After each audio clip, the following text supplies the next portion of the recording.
መንፈሳዊ ሕይወት የፍላጎትና የደስታ ጉዞ ብቻ ይመስላል? ጸሎት ካልጣፈጠኝ፣ ጾም ካልናፈቀኝ፣ መጽሐፍ ቅዱስን ማንበብ ካልተመቸኝ አምልኮቴ ተቀባይነት የለውም ብለህ አስበህ ታውቃለህ? ብዙዎቻችን መንፈሳዊ ስሜት እስኪመጣልን ድረስ ደጅ እንጠናለን፣ ነገር ግን እውነታው ተቃራኒ ነው። ሰላም ውድ የሰኒ ዘሚካኤል ዩቲዩብ ተከታታዮች፣ ታላቁ አባት አቡነ ሽኖዳ ሳልሳዊ በመንፈሳዊ መንገድ መጽሐፋቸው አንድ ድንቅ ምስጢር ይነግሩናል። መንፈሳዊ ሕይወት የሚጀምረው በስሜት ሳይሆን በራስ ማስገደድ ነው። ዛሬ በነፍሳችን ውስጥ ስላለው ታላቅ ጦርነትና ራስን በማሸነፍ ውስጥ ስላለው ሰማያዊ ድል በሰፊው እንነጋገራለን። የዛሬው ውይይታችን ዝም ብሎ ትምህርት ሳይሆን ከባርነት ወደ ነፃነት የምንሻገርበት የጦር ሜዳ ስልት ነው። ሰው ከኃጢአት እንቅልፍ ሲነቃ የሚሰማው የመጀመሪያው ስሜት ምንድን ነው?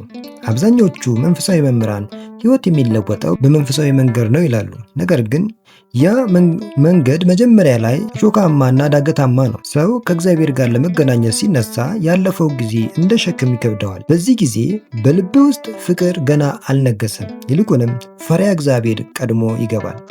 በኃጢአትህ ምክንያት የሚመጣብህን መርገም ትፈራለህ። የእግዚአብሔርን ቁጣ ትፈራለህ። ያለ ጊዜው ሞት እንዳይወስድህ ትሰጋለህ። በዚህ ሰዓት ነፍስህ ለለውጥ ትፈልጋለች።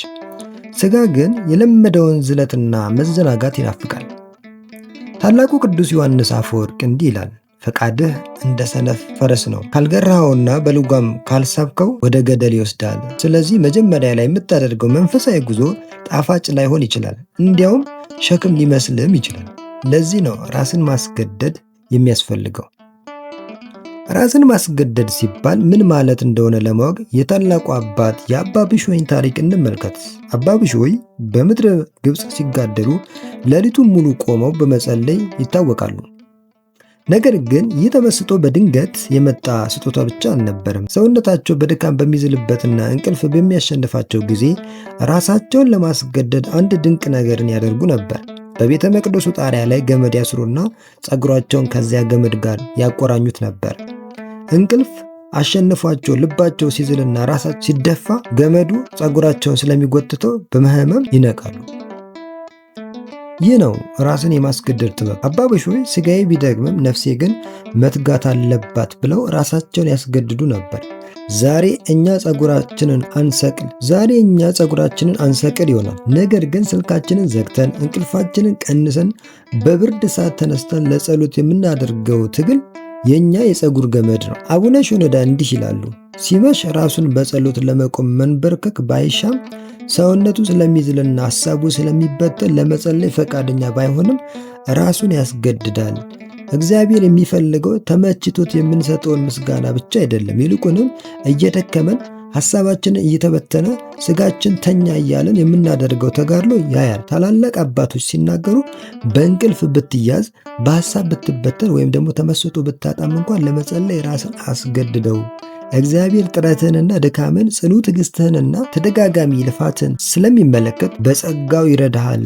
በአንድ እርምጃ ከፍ የሚያደርግ ያ አልችልም እያልክ የጸለይከው ጸሎት እንጂ በምቾት ጊዜ የጸለይከው አይደለም። ራስን ማስገደድ ማለት ለሰማያዊው ንጉሥ ታማኝነትን ማሳያ መንገድ ነው። ይህ ሕግ ለጸሎት ብቻ አይደለም፣ ለሁሉም መንፈሳዊ ተግባራት ነው። መጾም የምትጀምረው ለጾም ምንም ፍቅር ሳይኖርህ ሊሆን ይችላል፣ ግን ራስን አስገድደው። መጽሐፍ ቅዱስን ለማንበብ ጉጉት ባይኖርህም ራስን አስገድደህም አንብብ። ስስት ሲቆራኘህ ለቸርነት ራስን አስገድድ።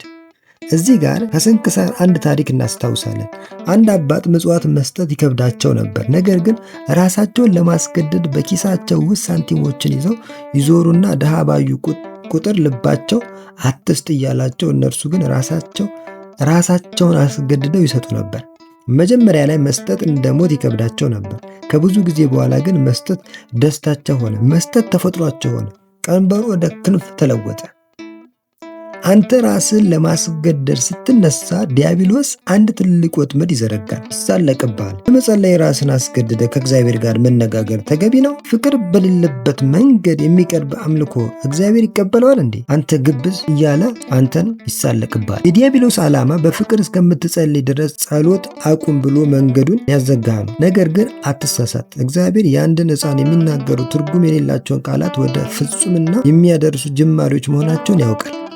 ራስን ማስገደድ ግብዝነት ሳይሆን ቅንነት ነው። ምክንያቱም ባይመችም እንኳን እሱን ደስ ለማሰኘት እየሞከርክ ነውና። ወዳጄ በመንፈሳዊ ሕይወትህ የምታደርገው ውጊያ ከውጭ ሳይሆን ከውስጥ ጋር ነው። ቀኝ ዓይንን ብታሰናክል አውጥተህ ጣላት ያለው ጌታችን ራስን ማስገደድ የድል መንገድ መሆኑን ሊያስተምረን ነው። ራስን ማስገደድ መሸጋገሪያ ድልድይ ነው። በአንድ በኩል ስንፍናና ባርነት አለ፣ በሌላኛው በኩል ደግሞ የቅዱሳን ነፃነትና ፍቅር አለ። ድልድዩን የምታልፈው ደግሞ በራስ ማስገደድ ነው። ዛሬውኑ ጀምር። በስንፍና ላይ አመፅ አውጅ። ስሜትህ ሳይሆን ሕሊናን ይምራ። በሕግጋትና በትእዛዝ ራስን እየገዛ ወደ ፍቅር ማዶ ተሻገር። ያኔ ከሕግ በላይ ትሆናለህ። ያኔ መልካም መስራት ተፈጥሮ ይሆናል። ሰላም እግዚአብሔር ከሁላችን ጋር ይሁን። ይህ የአቡነ ሽኖዳ መንፈሳዊ መንገድ ከአባቶች ታሪክ የተቀዳ ትምህርት ለሕይወትህ ብርሃን እንደሚሆን ተስፋ እናደርጋለን። ራስን በማሸነፍ ጉዞ ውስጥ ያለህበት ደረጃ የትኛው ነው? አስተያየታችሁን በኮሜንት አጋሩኝ። ለሌሎችም እንዲደርስ ቪዲዮ ላይክ፣ ሼር አድርጉ። በሚቀጥለው ቪዲዮ እስከምንገናኝ ድረስ ይቆየን።